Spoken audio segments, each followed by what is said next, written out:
2024 budget അടുത്തു വരികയാണ്. July 23-നാകും ധനമന്ത്രി നിർമ്മല സീതാരാമൻ കേന്ദ്ര ബജറ്റ് അവതരിപ്പിക്കുക. 2024 ഫെബ്രുവരി 1-ന് അവസാനിച്ച ഇടക്കാല ബജറ്റിൽ നിന്ന് വ്യത്യസ്തമായിരിക്കും സമ്പൂർണ്ണ ബജറ്റ് എന്നാണ് വിലയിരുത്തൽ. റിസർവ് ബാങ്കിൽ നിന്ന് ലഭിച്ച റെക്കോർഡ് ലാഭവിഹിതം സർക്കാരിന് നൽകുന്ന പിന്തുണ ചെറുതല്ല. അതിനാൽ തന്നെ ബജറ്റിലുള്ള പ്രതീക്ഷകളും വാനോളമാണ്. മൂന്നാം മോദി സർക്കാരിന്റെ ആദ്യ സമ്പൂർണ്ണ ബജറ്റിൽ ഇന്ത്യൻ ഓഹരി വിപണികൾക്കും പ്രതീക്ഷകളേറെയാണ്.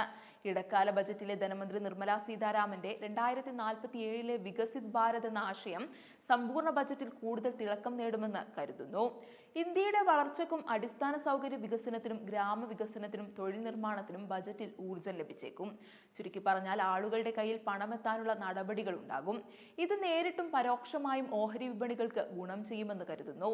ബ്രോക്കറേജ് സ്ഥാപനമായ മോർഗൻ സ്റ്റാൻലിയുടെ അഭിപ്രായത്തിൽ 2025 സാമ്പത്തിക വർഷത്തിൽ കേന്ദ്ര സർക്കാരിന്റെ ധനക്കമ്മി ലക്ഷ്യം GDP-യുടെ 5.1% നിലനിർത്താൻ സാധ്യതയുണ്ട്. 2026 സാമ്പത്തിക വർഷത്തോടെ ഇത് GDP-യുടെ 4.5% എന്ന ലക്ഷ്യം കൈവരിക്കാനുള്ള പാതയിലാണ്.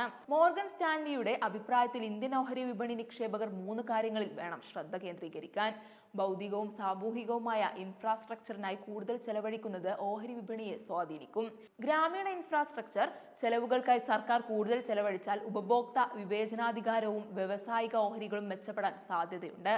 വലിയ നികുതി ഇളവുകൾക്കോ പുനർവിതരണ ചെലവുകൾക്കോ ഉള്ള സാധ്യത വളരെ കുറവാണ്.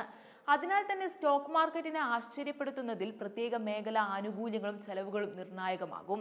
ബജറ്റിന് ശേഷമുള്ള 30 ദിവസങ്ങളിൽ സ്റ്റോക്ക് മാർക്കറ്റ് 3-ൽ 2 തവണയും ഇടിഞ്ഞിട്ടുണ്ട്.